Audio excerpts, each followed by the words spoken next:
Enter into the Whisperwoods. Who knows what lies ahead?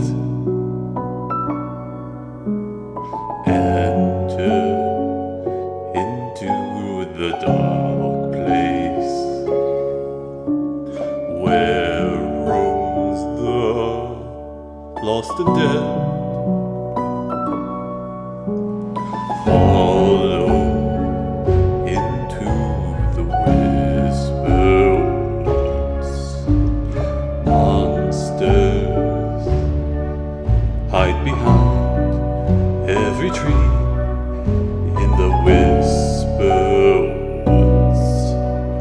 Whisperwoods. Whisperwoods. Whisperwoods.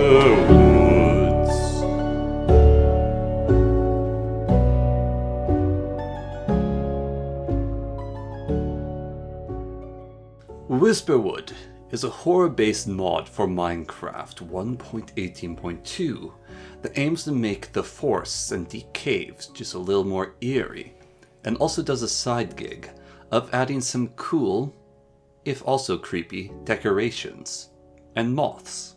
Moths are insect members of the order Lepidopteria, with over 160,000 different species. Some believe that the word for moth comes from the Old English mona, which sort of meant maggot.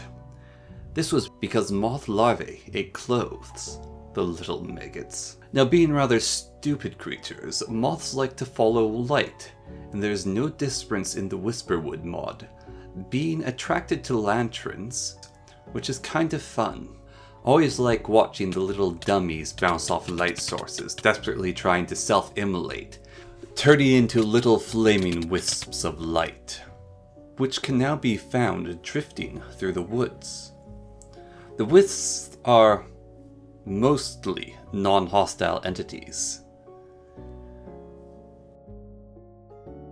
Wisps are little monsters that steal your soul, and sometimes shoot flame. I can only surmise that if you happen to kill the wisp before it flies too far away, you regain your soul. Now, besides that, wisps are just bumbling little balls of flaming light that grow and wane in brightness depending on how close you are, and if it is dawn or dusk.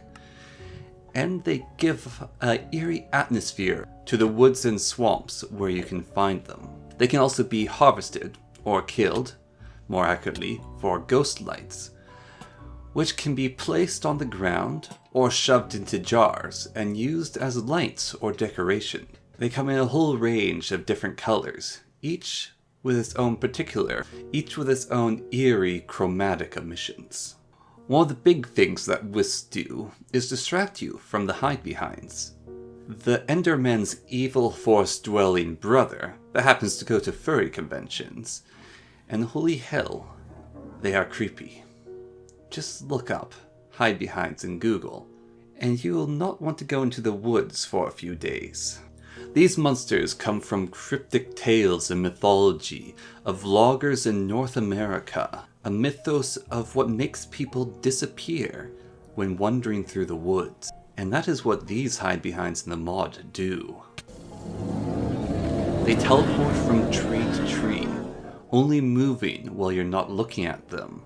And then, out of nowhere, they grab you and pick you up, killing you, leaving you to disappear within the darkness of the forest. During the day, they turn translucent and hide in nearby trees, with their creepy glowing eyes watching you and making you feel oddly disturbed.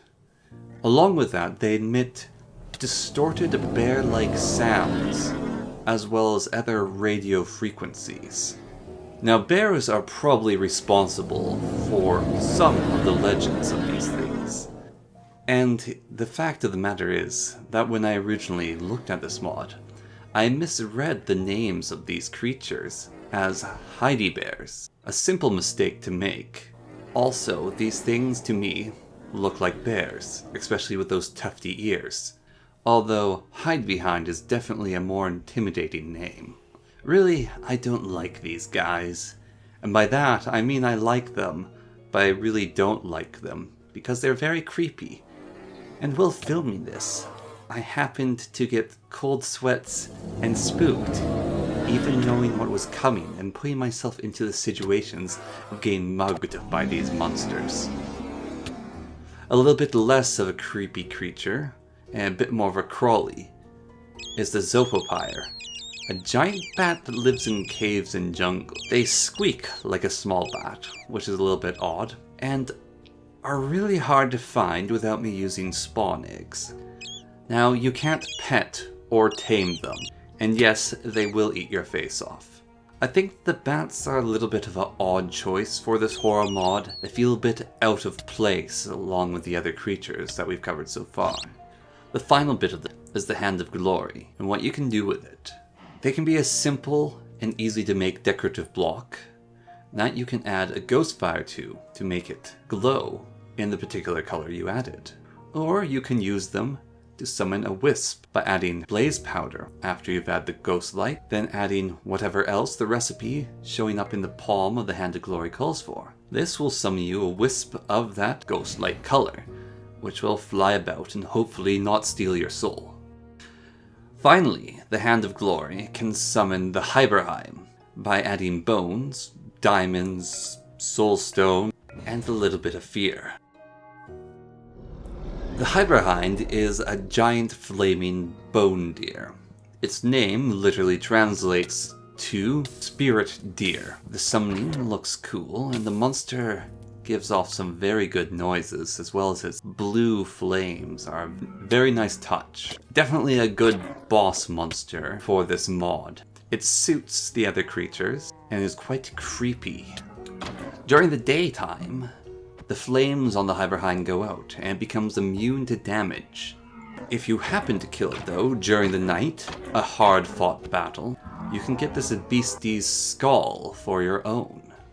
The skull can be worn to look cool and give you the armor level of an iron helmet, or be placed as a decorative block. Also, it apparently wards off evil spirits.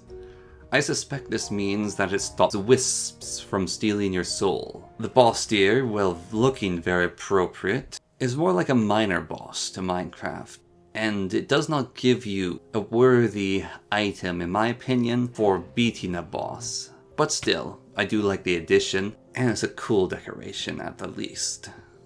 Overall, the mod adds a spooky flair to Minecraft, which is nice if that's what you want in your game. I would recommend this whenever adding horror, creepiness, or a tinge of to your mod pack. Or just for the lamps and ghost lights, both great decorations. The mod was made by Cybercat and it's Meow. Big thanks to them for that. It's a fun mod. I like it, guys. This mod is for Forge and Fabric, and it can be downloaded for 1.16 and up for Java edition of Minecraft. Do check it out. And besides that, well, I hope you enjoyed this video. As always, until next time, thank you, and goodbye.